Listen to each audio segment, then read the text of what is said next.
G'day, guys. I am your host, Sean Keenan, and I'm pretty sure this is the Comics to Movies and More show.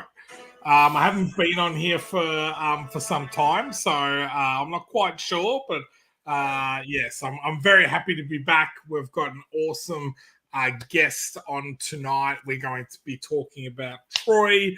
We're going to be showing some exclusive covers. We'll be showing some stuff about Talos of Sparta. We're going to talk about the movie Troy. We're going to talk about some cancelled movies, some movies I've seen recently. I'm super excited because, yes, we might not show as many videos because I do apologize last week halfway through the stream. Kind of Stephen, what happened there, mate? Look, I don't know. I gotta figure it out. I really do have to figure it out because there's a lot of reaction video streams where if they show it, they pause, they talk. It's okay. It's look. Without getting too much specifics, you can't just play the entire movie and just watch it. But you're allowed to give commentary, and I don't know what the balance is. So until we figure out the balance is, I will be restricting myself from playing short clips because I don't want to get in trouble with YouTube too much. But I don't know. Interesting because they didn't really give any more information other than that there was like a copyright claim, so there wasn't like any type of. It's an AI bot. Seriously, Okay. it's not going to be. Look, as much as you think the studios are watching, nobody's watching at 10 o'clock on a Sunday night. On a Sunday night, no. And most of the stuff I was bringing up were very obscure movies anyway. So it's not like we were playing Black Panther, for example, or it was very obscure movies. Look, until we figure it out, I will hold my restricted a little bit. We'll figure out the best way to do it because you should be allowed to do it. Actually, put commentary on to when you're talking about clips.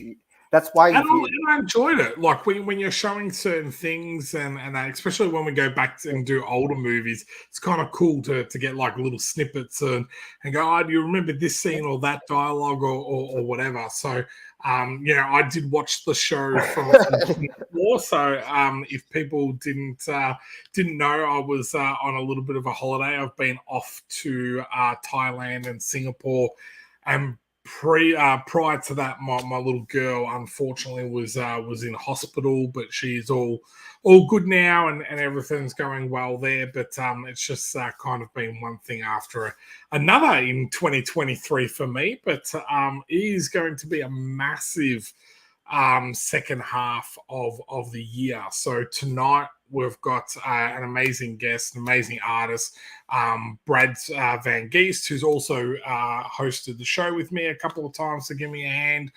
So we've got him coming on. We're going to show some of the covers that we've got done for issue 2 of Talos of Sparta. We're going to talk a little bit around the delay of some of our projects and also, as I said, talk about the movie Troy and other stuff. But before we do that, let's nick over to the chat. Bring Brad on as well. We have to say this, long live the king. No, I'm a Republican all the way. We have to say it. Come on. We're still a Commonwealth. We're still part of the Commonwealth nation. So now, this is controversial, but I was saying to my wife, like a little bit of a movie-esque type story. I was like, how cool would it be come on?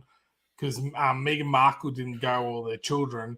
I said, if Harry came... no, she was 100% not invited. It's not like she would have loved to be there.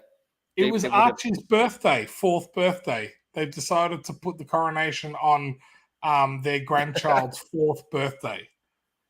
Not joking. I don't know. I know. Like, I'm sure they could have picked any. They could have picked any day, but no, they had to pick it the day of their grandchild's 4th birthday. I'm not saying they're nitpicking, but for me, going back, I was like, I said to my wife, God, how cool would it be? Harry's had a bit of military training. It'd be kind of cool if he went in, assassinated his own father and brother, and became king. Like I thought it might be cool. I'm not sure whether I'm No, he able to say wouldn't be next in line for that because Prince William has a son, so he needs to. It's the genocide is 3 generations. So he has to kill. Oh wow. Well, Okay. you think about it because William has a son. You have to go down that bloodline first to get rid of that entire male bloodline all through Oh there, wow. Okay. and not just that. I So didn't get think rid of about that. all the kids. So But that'd be that's too young. That'd be too young to take the throne. So wouldn't he be no, like next in line? no, he'll still get the throne, and if that's the case, then William, although he might step in, he will never be crowned the king. It will always be. Remember, I'm going to quote something. Lord of the Rings. Lord of the Rings actually did follow the British feudal system very well. What was the guy? Denethor. And if any Lord of the Rings fans out there, please correct me if I'm wrong. Yep. Denethor was never the king. It was King, always no, steward. correct. So that's how William would be. William would never be the king because as long as there is the heir there. Oh no, we got Brad sleeping. I've just put you on, Brad. I thought we were boring you there, mate. So, sorry, I fell asleep for a minute. I'm back. Oh, that's hilarious. Let's say hi to the chat but long live the king. Long live the king. I'm surprised like you would be a royalist, mate. That really surprises me. No, because it's a bit of fun. The way I look at it is it's because you're like the Princess Bride. That's all I'm gonna say. That too. Because they don't actually hold any real power now. So it's just about the whole spectacle about it. It's so much fun. I love the Harry Meghan Markle thing because it just adds all this excitement and it look, I don't like it when they're boring, but they're not boring. There's so much gossip. So I like the spectacle of it that costs our government billions of dollars for no reason. We don't give them much money. Most of it is funded by the English people. So if you're in England, I'm sorry. Would you like me to Google that? Yeah, please. I don't know how much we're sending to the Queen. I think they separated off because the Queen owns enough lands and property that she's pretty much self-sustaining. So I don't know how much money the Australian government gives the Queen. I would love to know. It's $6 million a year. Oh, that's nothing. Like seriously. No, that's nothing. There's not a housing shortage, cost of living crisis. That's like one house in Sydney. 6 million, one house in Sydney. Or in Melbourne, 6 duplexes in Sydney. Or maybe 2 houses in Melbourne, 6 million. See how we always get sidetracked on this show? Like we had no inclination on talking about that at all. But we're going to talk about the movie Troy. So that's got a lot of kings in it and everything. But first, chat. Sazagal, how are we going? Man Deep, how are you, man? I saw that you got Night. Let us know in the chat whether you have had a chance to read it yet. Nerds Amalgamated, yo, what's up, fellas? How you going? And I should be careful. I've got Man Deep is British. He might find everything that I said very offensive. So I do apologise to our British listeners out there. I shouldn't say British. Is it? Yeah, British. Yeah. It's British. It's British. Yeah. It's like there's United Kingdom, there's the Scottish side, but he's British. But United Kingdom. Yeah. Okay. See, I'm just going offending everyone tonight. So Harry's side of the royal family is just weird. Ever read his book? It's full of wrong. I haven't read his book, but I did watch his interview. So I watched the one with both him and Meghan, and then also the one that just he did, and I did find it really interesting.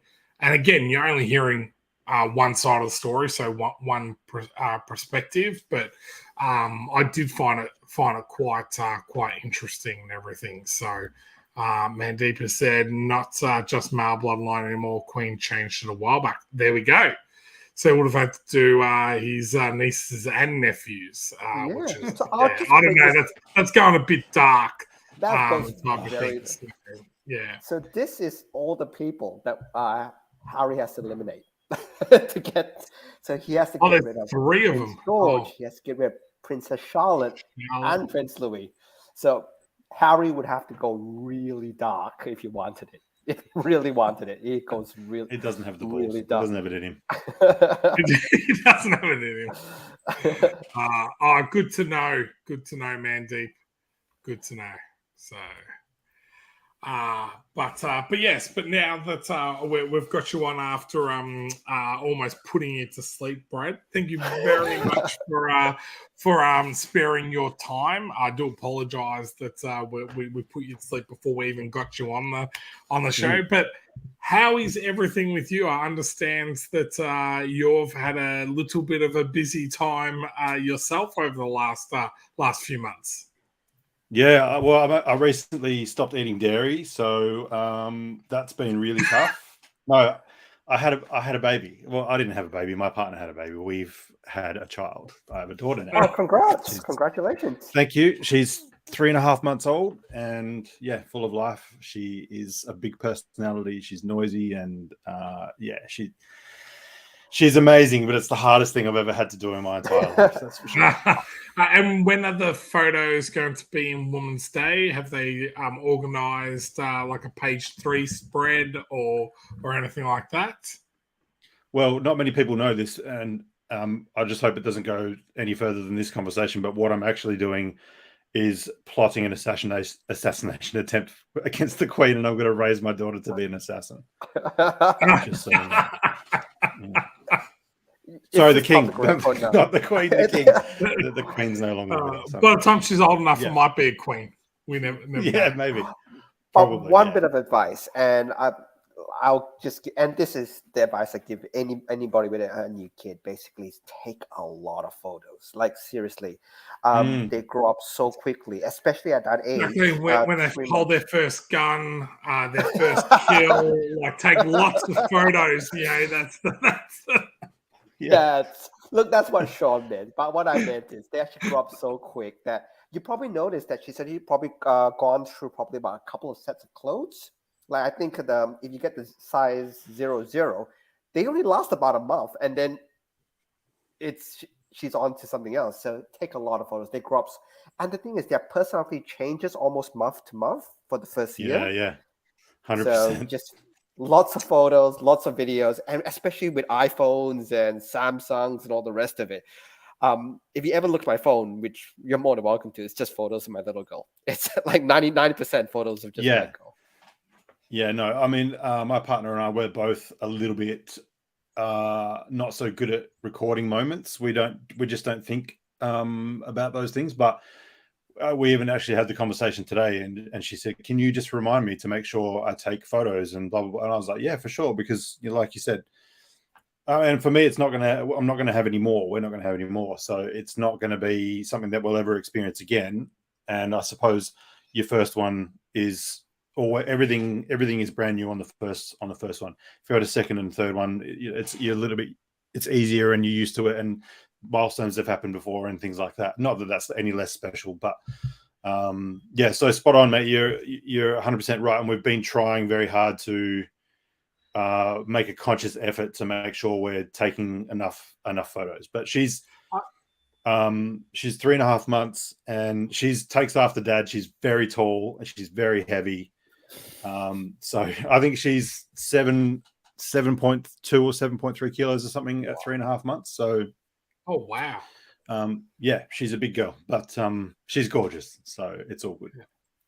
It's interesting because I think there's a fine line, and having just come back from holidays, I'll tell a story in a sec, but I think there's a real fine line about the amount of photos we take and the amount of time we spend on our phone versus actually just enjoying the moment. Like, our brains are there to okay, you might not get the exact moment or every single detail right 10 years from now, but you know, at least you were paying attention in that moment, because I feel. And I'll go into the story now about my holiday, is that so many people oh my God, like, can you just enjoy a holiday? Like, I'm in Thailand, and here are these Instagram models that have got an entourage going around, like, throwing their dress up and pushing their hair back and, like, doing it from, like, I've never seen it before, but they're taking the photos from the ankle upwards and all this type of stuff. And I'm like, can you not just enjoy the sunshine, the people No. you're with, the drink you're having, the food you're eating, being in another country? Like, none of that. And like, and the weirdest thing for me is I want to say that it was only 18, 19, 20, 30-year-olds. No, it was 40, 50, 60-year-old, like, you know, both men and women. I'm not even going to just say it was women. It was like majority of it was women, but there was guys there in their swimsuits, you know, taking photos of them, putting oil on themselves. I'm just like, I couldn't believe it. I'm so far removed from that world. And, you know, for me, you know, same as what you just said, Stephen, like, a lot of my phone is either going to be photos of my girls, photos of my dog, or my comic book stuff. That's probably what my whole phone is, with a few Star Wars stuff dabbled in there, whether it's memes or whatever. But the photos are for you, though. The photos are for you. It's not. It's not TikTok. It's not social cloud. Like, if you sorry, Stephen. I was going to say, Nerds Amalgamated, whoever's typing on the keyboard there, said just don't be one of those social media parents. And I've had the conversation. It's not happening. It's not happening. Yeah. Especially having a daughter, she's not going to grow up thinking it's normal to be constantly seeking external validation. You know, it's just not going to be that way. So, I mean, not everyone agrees with me, and that's fine. You do you, but that's how I feel about this. No, that I think that's the best. Yeah, and I find it interesting because, like, Lizzie and I had that same conversation around, you know, we've got friends that have got social media accounts already for their children and everything, which, you know, personally, again, I don't think they need any of that stuff, especially when they're 6 years old or younger. Type of thing, like, you know, and then even with the photos that we put up, usually the time we put up photos is of occasions. So, like, you know, if it's a birthday, is it Christmas, is it Easter, that's probably more of the photos that we put up than, you know, man, I don't know how people find the time to do 1 month, 2 month, 3 month, 4 month, 5 month. You know, they change the dates and they got all this thing. Like, my cousin's wife, she's absolutely amazing. She, like, every single photo she takes of their two boys, I just look like it's a professional photo. I literally don't know how she does it, but every time I look at her phone, I say to my wife, I'm like, did you see that latest photo? It looks like, you know, like lightning's going on in the background, the kid's holding a hammer, and, like, you know, it's just unbelievable. But no, it's really interesting to kind of, you know, I guess having COVID, I haven't been out and not on a proper holiday for quite some time. It was just so interesting to see how many people, like, even with friends and family, are like this. Yeah, they're just on their phones all the time. And because I work close to home, I don't go on public transport. It was a real shock to me to just kind of see, like, a whole carriage full of people with their heads just in their phones. There's, like, no one talking to one another. It was so quiet. It was eerie. I'm like, this carriage is full of, there's got to be like 60 or 70 people in here, and you could hear a pin drop. It's just unbelievable. But just very interesting observation that I'd had. We should say hi. There's two people in the chat. So first one I want to pop up is Anthony. Look, hey, thanks for dropping in. And there's actually one guy I actually want to show something off. So this is Arturo. He's actually originally from Cuba, but he's actually moved to Melbourne. So he's actually an artist that moved from Cuba to Melbourne. And he actually did, and I think I showed this to you, Sean. He actually did a cover for Terra Olympus. So I'm just gonna give everybody a quick sneak peek of that. Yes. So I was like, who the hell did that? I've got that looks phenomenal. So There you I go. was very happy with how this one looks. So Oh wow, yeah, nice. So he's this Melbourne guy. So he's in your neck of the woods, Sean. You should go and say hi to him. not quite. You always say everyone's in my neck of the woods. I don't know where you live in the same state. It's not a big state. With someone that you told me was in my neck of the woods, I had to drive an hour and a half. Isn't Melbourne all connected anyway? Don't you have this really one long, cool highway that connects everything up? No. We do, but the issue is like I live on like regional Victoria, so just outside the city limits, which is a fair distance, but that's about 55 k's. But if anyone lives on the opposite side of the city, there's a really great road that goes all the way through, but it's just that traffic of getting from one side of the city to the other type of thing. So like look, you're doing about 100 k's or 110 k's the whole way, but even then, as I said, it still took like an hour and a half to get to where we were going. So yeah. No, I just say if you're Melbourne, I just assume you guys are close to each other. That's all I assume. Everyone in New South Wales is probably closer than everyone in Victoria. Oh, Sydney is actually really sprawling. So we don't say that about Western Australia because it's just so big. You're like, if you're living in Broome, it's not like you nick down to, Perth and say g'day to my mate for me. No, definitely not. Actually, I had a job up in a mining town near Perth, and I when I flew down there to do the job, it was like, how fast to drive? And the guy said, from Perth about 4.5 hours, and I was like, are you joking? So yeah, we rented you a car and everything. It's like, so every day was 4.5 hours drive. Finished the job, 4.5 hours drive back. So it was 16-hour days. Every day you did that every day. Every day. What town was it in? I can't remember now. It's blocked from my mind. It was only 2 one days. Of the lovely ones up north. It's a 2-day job. From his memory. The town actually didn't exist until the mine was built. So the town literally was built for the mine. I don't think it's there anymore. I think it's been a long time. Once they've done the mine, they probably tore it down. So, but yeah, no, I was there for 2 days, but it was 4.5 hours out. I was like, are you? Nah, that's why I love working from home. Working from home is fantastic. Working from home rules. I love that. Yeah, amen to that. In saying that, I was going to say we on my trip.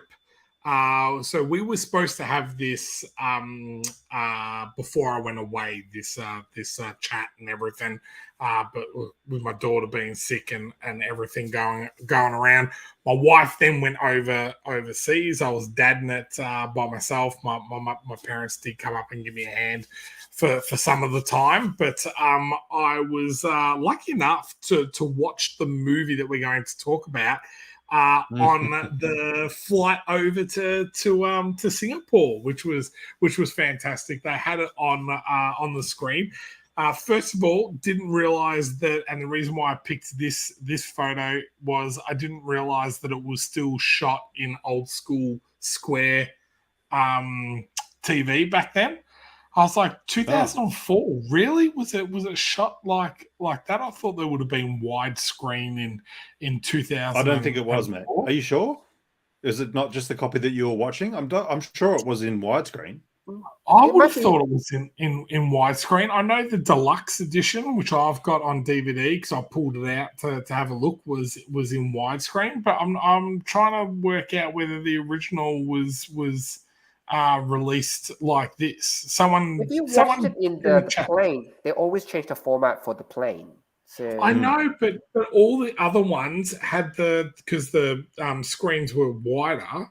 Every other movie was shot in the wider screen. It was only this movie. So I watched a few. I watched The Woman King, which I have to say is very good. Very good film.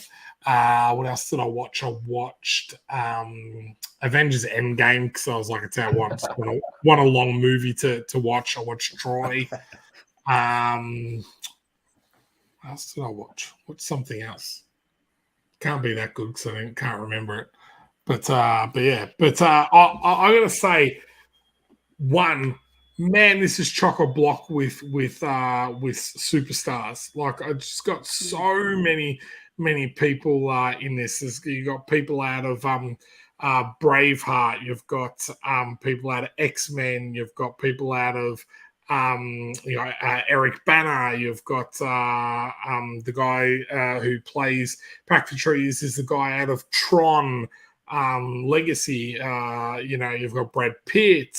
You've got Sean Bean, which he doesn't die. I was so surprised. I was like, oh, really? I was sure that there was guys. It's got Orlando Bloom, Peter O'Toole. I was just like, my God, like this must have cost an absolute fortune to make. But two things I have to say about this film. Go for it. Man, no one wanted to put on an accent. Like, don't even get me started. The Greeks didn't sound like the Greeks. the Troyers didn't sound like the Troyers. Eric Bana sounded like he just come out of Bondi Vet. I was just like, there was no uniform. Like, even if they didn't want to have a Greek accent, I would have thought that they would have had a uniform sound for each of the actual regions, type of thing. The Achaeans sound like they were from Welsh, type of thing. I was just like, oh my God, this is a little bit cringy to kind of begin with. I don't think it's aged overly well, but in saying that, the fight scenes, the way they went around the battles and everything like that, and the mythology behind Achilles, I thought was still quite good. But yeah, it was unfortunately not as good as I remember. That was my take on it. So was probably tired. I was on a plane as well and uncomfortable and that, but yeah. I have to say this one though, and I know you like the film, but it had one of the funniest death scenes ever. And I don't know if you can remember this. I'm not going to play the clip, unfortunately, but it was Achilles' death scene. It was I actually was watching it with Jackie just the other day, actually. So with the two of us were watching it, and we just were cacking ourselves. Do you remember it? Yeah, he got shot in the ankle. Look, we know the mythology, and but he's like,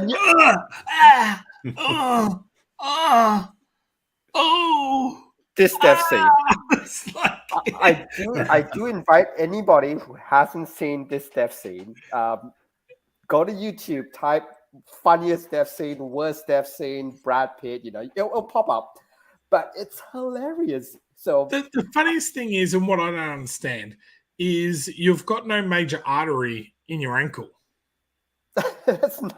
So like my feeling of what they should have done is that he gets shot 3 or 4 times, and the final shot that like fells him is the one to the ankle, and then that plays into the mythology as well, because I'm gonna admit I was like kind of laughing. Lizzie was like, "Oh, you watching comedy?" I'm like, "No, I was still watching Troy." Oh, okay. And the thing was, they built up that scene a lot. You felt they're trying to get the whole emotion of it. He gets shot in the ankle, and he just goes, "Oh, I'm dying. Oh, I'm dead." Blop. It's just that split second where, so he actually lives for quite a while. He lives for a good 2 minutes with the arrow in his ankle. So, and he's just, I need to live. I'm dead. And he flops over. It's hilarious. Yeah, my favorite like this poison arrow. No, I don't think so. and if it was a poison arrow, they didn't kind of make that, you know, abundantly clear in the film. So, yeah. So, what did you think, Brad? Because I made you go back and watch this. Did you, like, curse me every time? Did you scream out for Polo to strike me down? I'll be honest with you, I didn't watch it all because I've watched it before, and like when you said I don't remember this being as good as I thought it was, I never thought it was a good movie. I think it was utter garbage, and I have no, like, I don't give two shits about the source material. I just don't care, like, because there's a lot of people out there who complain about it's not faithful to the source material, but I do not give a flying about that, right? But yeah, to me, like, and I hate watching movies with Eric Bana in it. He just has, for me, I mean, this is not the overarching film, because the overarching film was rubbish. I think Brad Pitt probably held it together. That whole movie stayed together because of him, but even his stuff, his dialogue in there, I just thought it was terrible. But the Eric Bana, to me, has zero screen presence. Like, I do not have any feeling or emotion at all when I watch him, no matter what he's doing. And when you said about the accents before, it's funny because I said to Stephen, I think he messaged me about something, and I said, "Oh, terrible casting." Even though there's a million people in it who are famous, I just don't think it was well cast. And the accents, exactly what you said before. But every time Banner opens his mouth, I just go, "Oh, just kill me!" Like, I can't deal. It's just horrible. And for me, I thought, thank God Eric Bana didn't do an accent in this film, because his accents are shockingly bad as well. So anyway, I don't like this film at all. Some of the fight scenes are cool. If I never watch it again, I won't. Like I said, I didn't watch it all. I kind of fast forwarded through bits, and I was just like, "Oh, this is rubbish. I can't deal with it." But is it good rubbish though? Some of the cinematography was good, and the special effects for the time were okay. And some of the fight choreography was pretty cool too. But even the way, what's his brother who ends up fighting that guy and then just cowering and turning into a piece of jelly? Orlando Bloom. Pathetic. I know, he's Legolas, man. You're like, pew, pew, pew. I know, just like, where are you nuts, mate? Like, you're okay to take the girl from, you know, the other side of the world or whatever, but like, you can't, like, the whole thing to me was a disjointed mess. And I just hated it. So, but is it fast? My 2 cents. But is it like, say, Fast and Furious? Like, nobody goes into Fast and Furious and expects brilliant, brilliant it to be, that type of movie. Was it bad enough that it was good, or do you think it didn't cross that line? It's too long to be that type of film. Way too long to be that type of film. It's a Hollywood epic, right? Would you say that at least it was billed that way when it sort of first came out? It should be like our Ben-Hur. Ben-Hur. New Ben-Hur. Scale and all that sort of stuff. But to me, it tried really hard, but failed at pretty much everything. There was nothing about that movie that I can say it was a terrible movie, but I really loved this. Like, they did this really well. Like, I don't want to. I love the fight scenes. That's all, like, the way Brad Pitt moved and the way he used his sword and kept on going for that shoulder, in between shoulder blade and everything. Yeah. But I loved that, and in his fight with Eric Bana, I did like, but like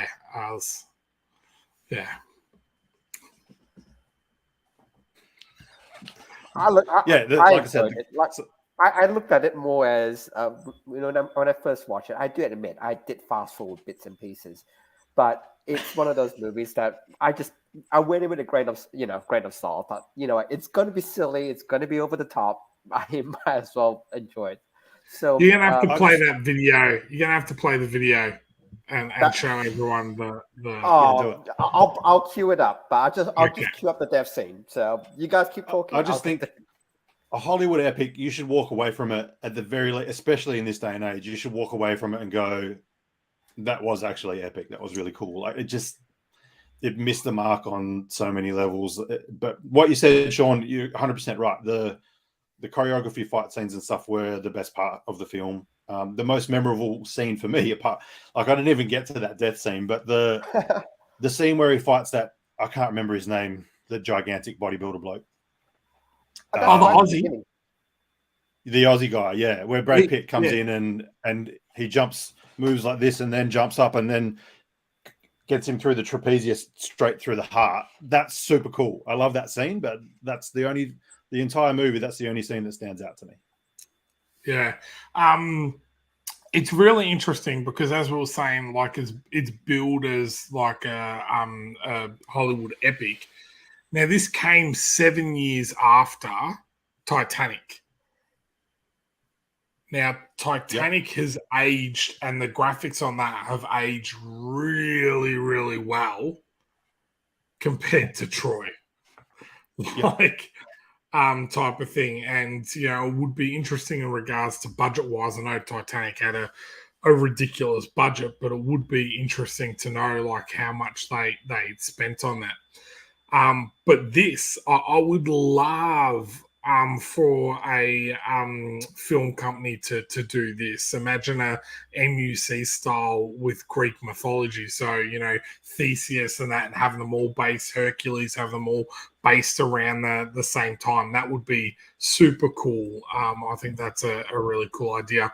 I do know that like Sony or Universal was trying to do all the monsters ones. So they did the Mummy. They were trying to do Frankenstein and the werewolf. The Tom Cruise one, wasn't it? Yeah. So just never kind of took off. I don't think because again you got what's his name, Russell Crowe. As being Dr. Jekyll and Mr. Hyde. I'm like, oh, come on, mate. Like, 30 foot on a grunt. And that big guy is Nathan Jones. Good call. So I've got the death scene queued up, but I just want to give Brad the intro before we get to the death scene. I'm just going to show you the last 10 seconds of it, but there's actually a good 2 minutes of him dying. So this is just the last 10 seconds, but before this, there's 2 minutes of him dying. So just so you get the context behind it. So got it. One. Enjoy, Mandeep. Enjoy. The best death ever. So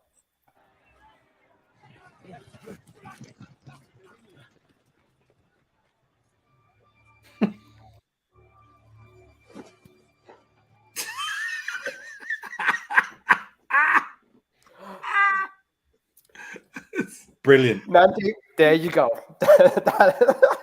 He's not even like wounded anywhere else, like nowhere else. Like he hasn't like got a cut on his arm or anything. So I just remember there's 2 minutes. The arrow's there. 2 minutes of him looking very stoic, and then he flops. So because if you saw, there's like that massive like line of grass and everything. It's like that like walking down, getting closer and closer to Paris, and it's like, come on, man. You got this other warrior. Like you can't. You're not going to shoot him another 2 or 3 times. Like I would definitely. But yes, I've shared the links, guys. If you do want to watch the whole 2 minutes of absolute fantastic acting, the links in the chat. Yes. Do you know what's 100%. Funny, right? Even that there's not like a cutaway for like 1 second or whatever where those soldiers run in with the torches or whatever. Yeah. If you watch that, like even that's an example of what I'm talking about in this film. That just looked like it was filmed in the 70s. It looked so bad. It just looked so cheap. And like they just went, well, we haven't got enough budget. We'll just put them in front of a blank screen and we'll put a couple of fake trees in and make it look. It's terrible. It's so bad. And that's where I go back and wonder whether they spent so much money on the cast. Which again, I don't think the cast amplified the actual film. Like I gotta say, Sean Bean was good in it. Like I did like Brad Pitt, but I have noticed he's very early on. His acting is very similar in everything. I watched Ocean's 11 the other day, and I'm like, oh, this is Achilles in Ocean's 11. No, it's not. It's 7. It's like very similar the way he kind of talks, especially when he's delivering a bit of dialogue. So, which was quite funny. But yeah. But enough talking about Troy.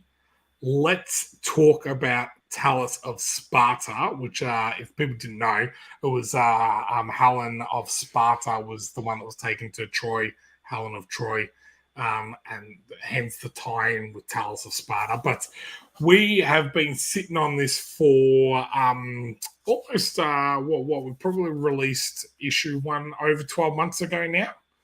I'm not. It's nearly closer to 2 years, mate. Let's be honest. Is it that long?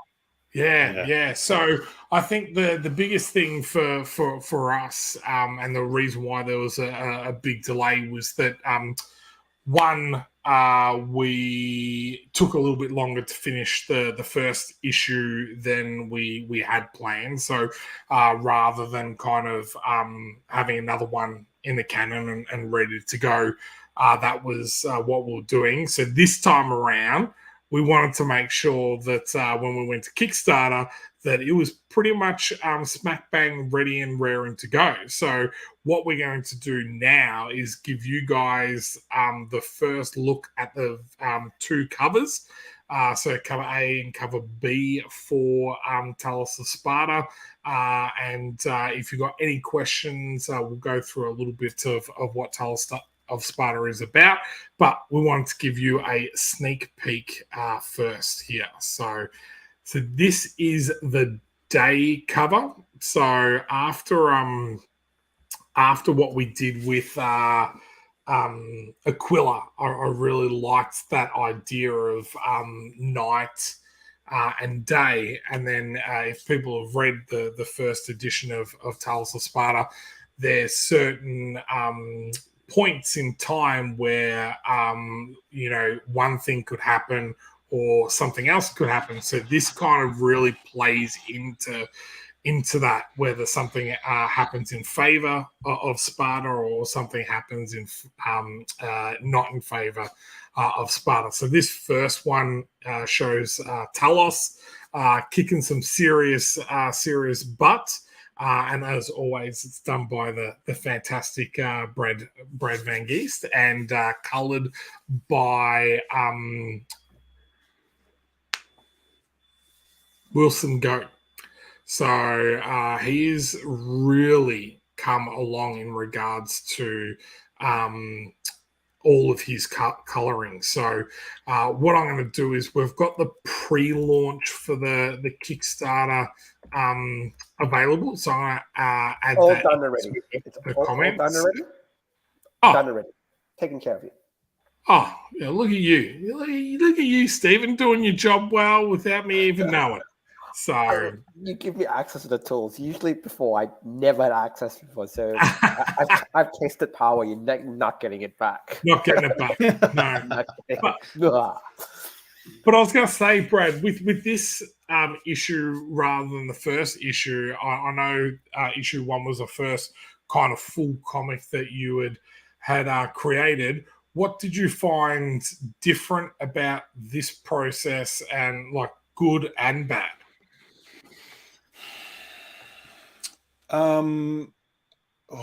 That's a tough question. There's a lot of small things really, but probably the biggest thing for me was in the first book, I found myself trying to create imagery that I thought people would like rather than creating imagery that comes naturally from me.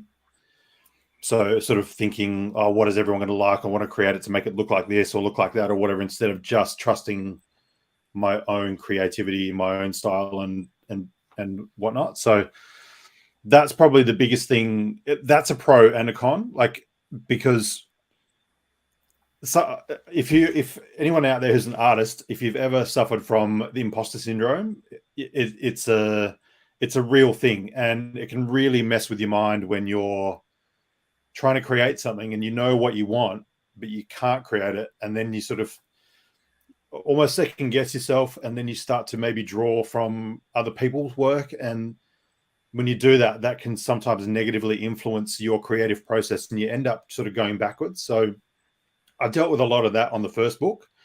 So on the second book, I tried to, as much as I possibly could, just embrace my own style and all that sort of stuff. I still think I probably got caught in that trap a few times while I was doing it, but I think that's probably natural for most creators. If you don't suffer from that and you're creative, then please DM me with the secret. I'd really like to know. But yeah, like that's probably the biggest. Yeah, I agree with that because I go back to and read the very first XCT, and there's so much of that where I'm just like, oh, this is so like cliche. I'm trying to sound and write not like myself. I'm trying to sound and kind of produce something like someone else, as you're saying. But at the same time, you're like, well, I don't want to put myself out there because if I put myself out there, then what happens if people don't like it? So I think that takes some time to kind of get used to, or I just get Stephen to write everything now. So. Oh look, I look, to be fair, Brad, I look back at some of my old stuff. It's cringe, but the one thing that's always important is it shows where you've come from. Like there's things, as long as you're improving and getting better, it doesn't matter if you, like, what did it say? You've got 1,000 bad stories you need to get out of your system, or 1,000 bad pages or action panels you need to get. I do want to show one. This is actually one of my absolute favorite panels, and I'm hoping you can talk a little bit through it to me because I love this. I absolutely love this panel. It's one of my favorites. It's I love it. It's I'll give my thing on it, and it's dynamic. It's it's, you see the movement with it. You can see the almost the weight of the cloak. I love it.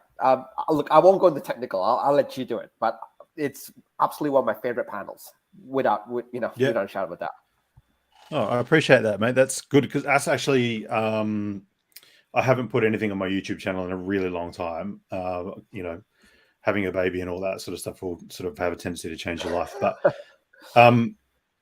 I covered this on one of my videos on my YouTube channel. But the essentially what I was trying to create is exactly what you just said there, is energy and movement.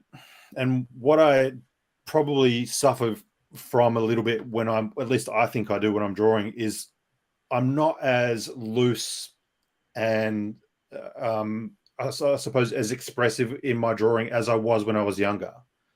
When I was in my early 20s, when I was studying illustration at Frankston TAFE, I was just, everything was loose and it had a real nice feel to it and all that sort of stuff. And I've suffered from, I think I really enjoy drawing anatomy, bending anatomy, and getting foreshortening right and getting muscle right and stuff like that. But when that happens, sometimes it loses, your drawing will lose energy.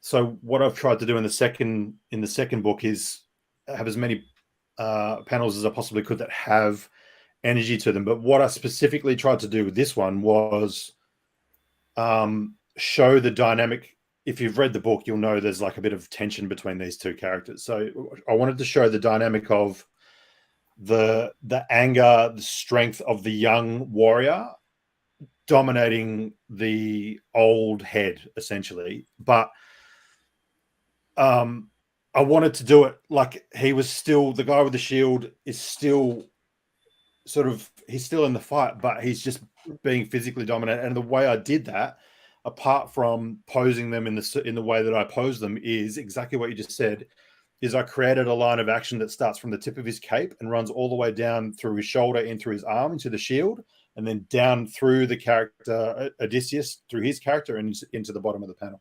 Exactly. So I've used my knowledge of anatomy to create a realistic looking, two realistic looking characters but I've deliberately, and you'll see it in a lot of other panels, I would hope anyway, in this book, is I've used the cape in very different ways than I did in the first book, and that was absolutely deliberate to try and introduce lines of action and show momentum and movement and stuff like that, and that's essentially what I've done in this panel.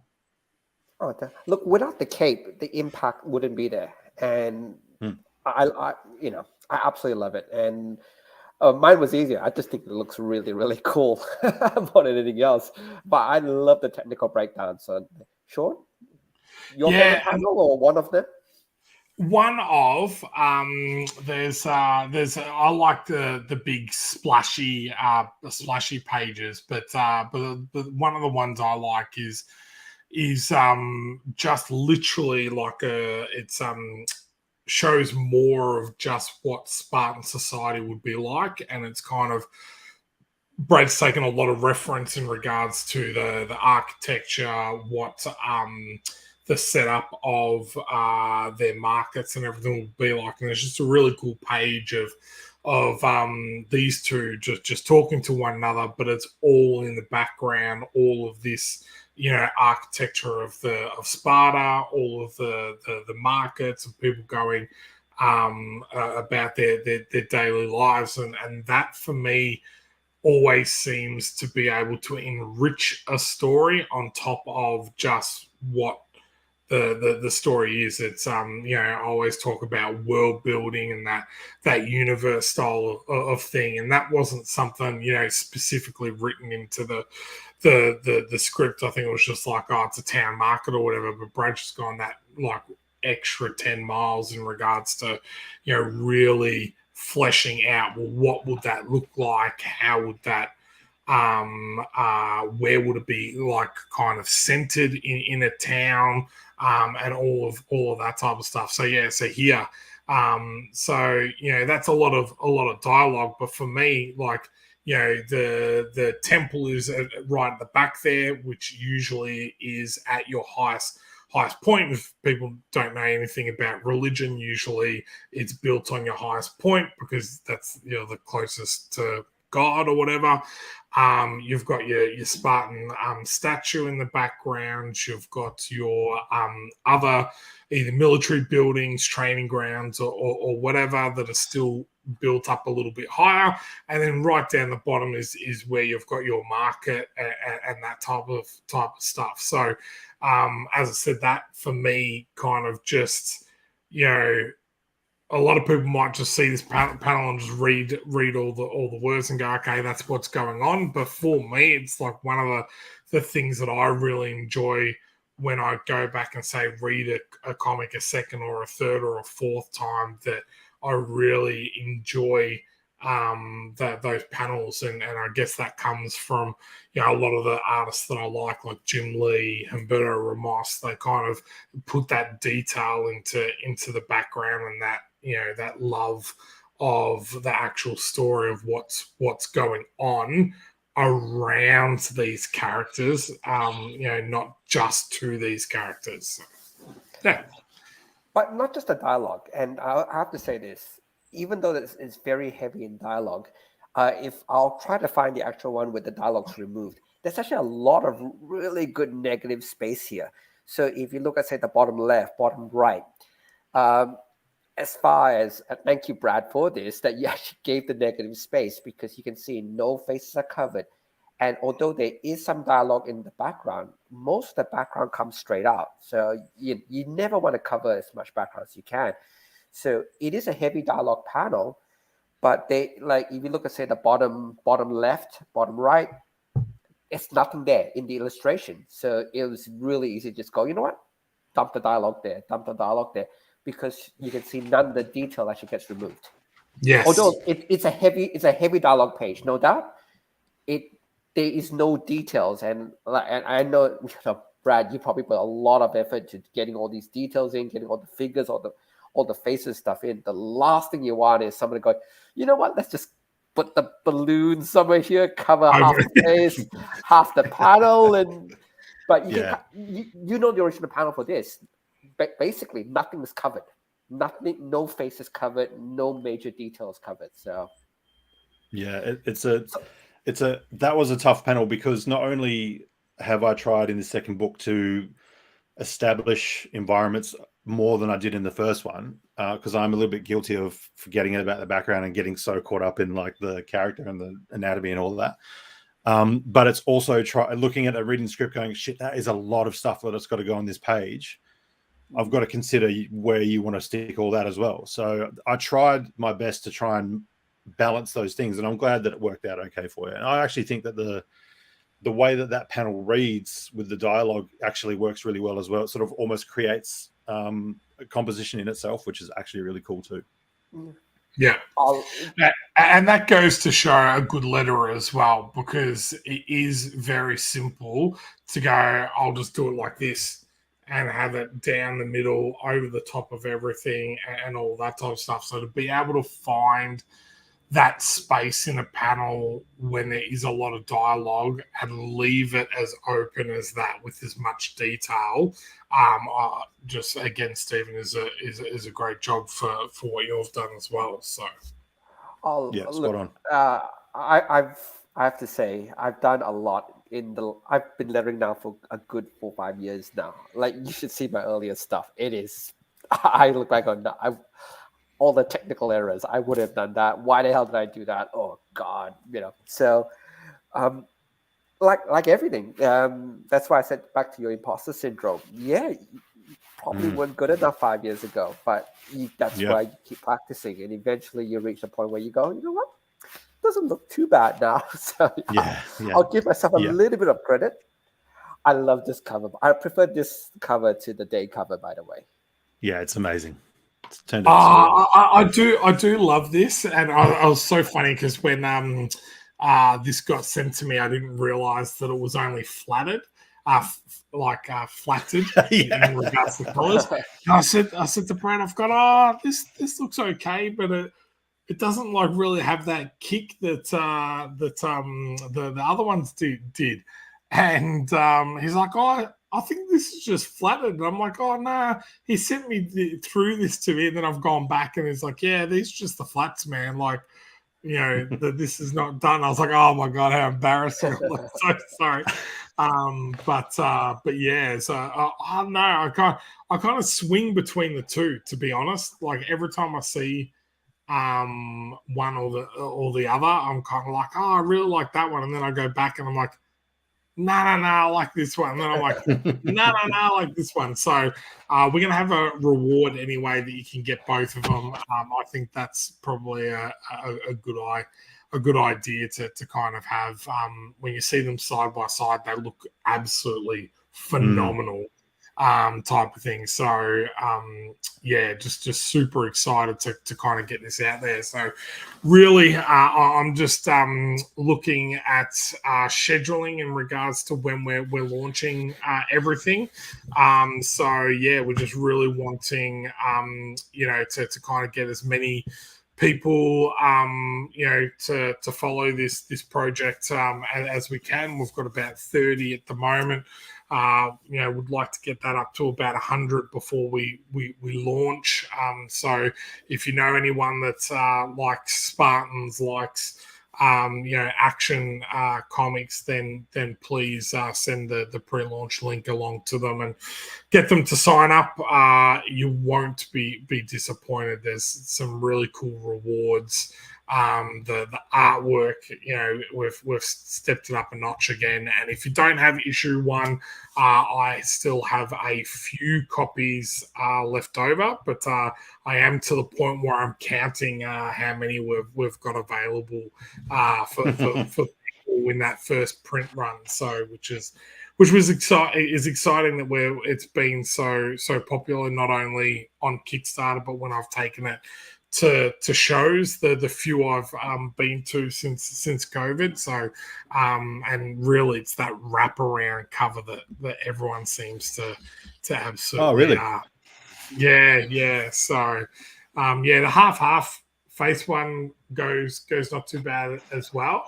But yeah, that's that wraparound is the one everyone kind of seems to be drawn to, type of things. So, yeah. Cool. That's awesome. The hour always goes past so quickly, and I know we are hit the hour mark already. So let's say good night to the chat. Anybody, any comments? Flat times. Hey guys, how you going? Nerds Amalgamated said, I love the vibrancy of the color in the cape.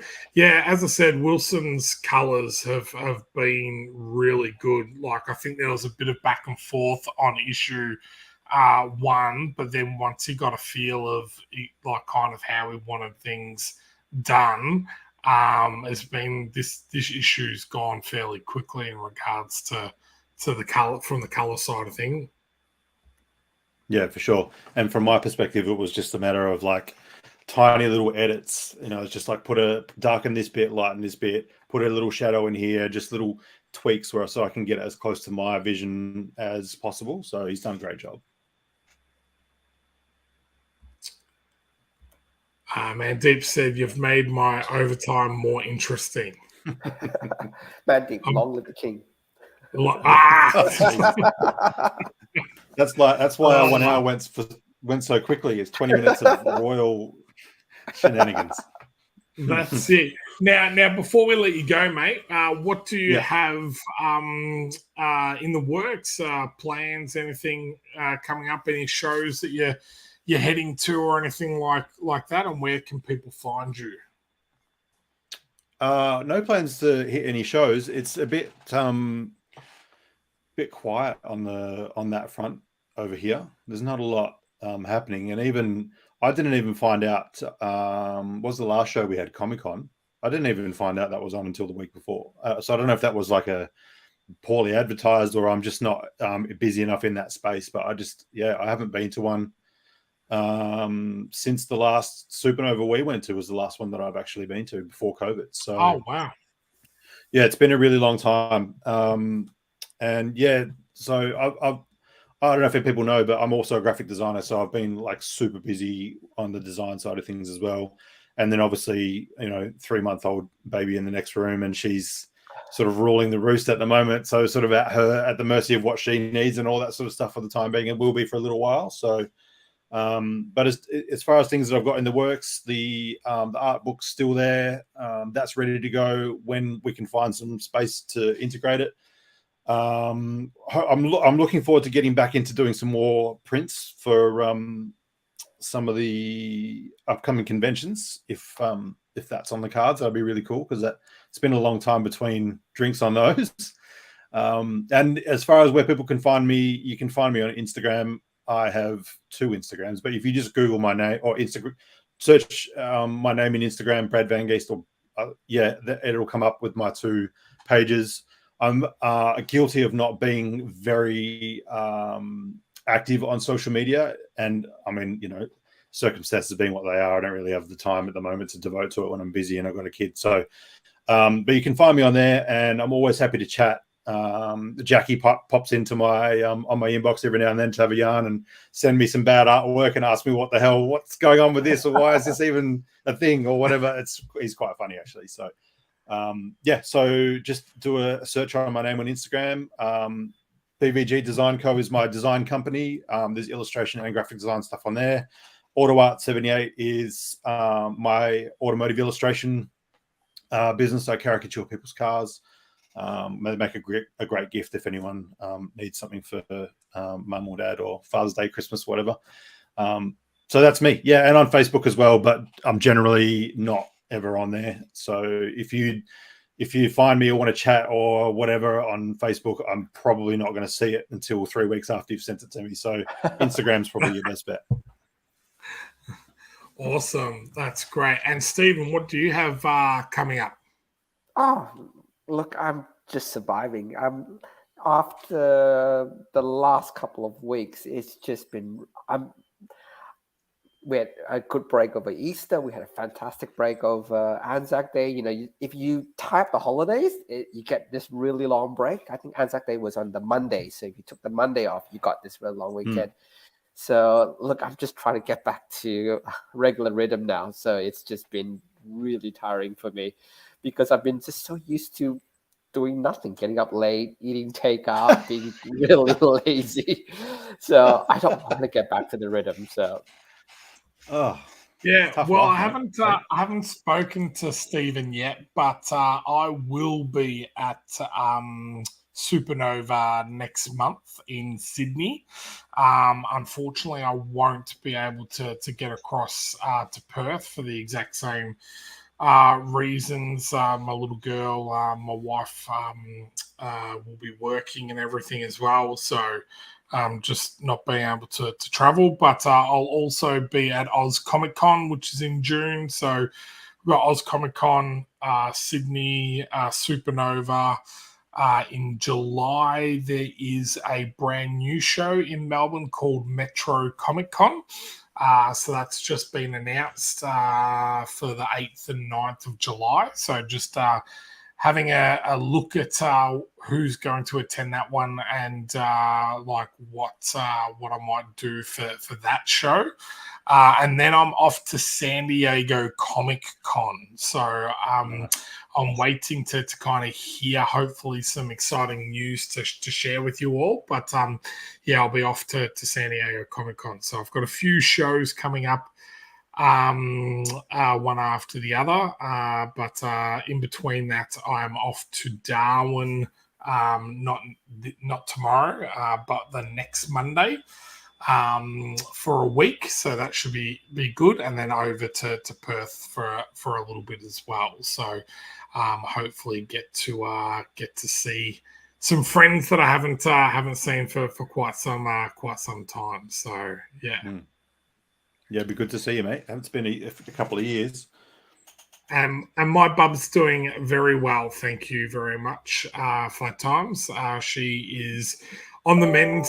Took probably about 20 days to kind of get her sleeping pattern down pat. You can ask Stephen. I was messaging him going, oh my God, I'm so exhausted. I just cannot function. But no, she's doing amazing now. Brad was on before the show, and she was screaming in the background. She's about to get another tooth. So yeah, so it's going to be another couple of sleepless nights, I feel, in the future. But as long as she's not in too much pain, it's I can bear with that. So yeah. Yeah, it is rough without sleep. Amen to that. Yeah. But thanks again, mate, for sharing your time with us. We super appreciate it. Everyone in the chat, thank you for coming along, commenting, and asking us questions. We always appreciate you as well. If you haven't already, please make sure you like and subscribe to our channel. If you're watching this back, we will have the link to the pre-launch in the YouTube and on our Comics to Movies site. We did go live to Twitter tonight, so if anyone's on Twitter, I know you can't comment and everything like everyone else, but pop over to our YouTube or our Facebook page and you can kind of interact a little bit more with us. But thought we would try a different social media channel. But thank you very much, Brad. Thank you, Stephen, as always. And thank you, everyone. We will see you all next time.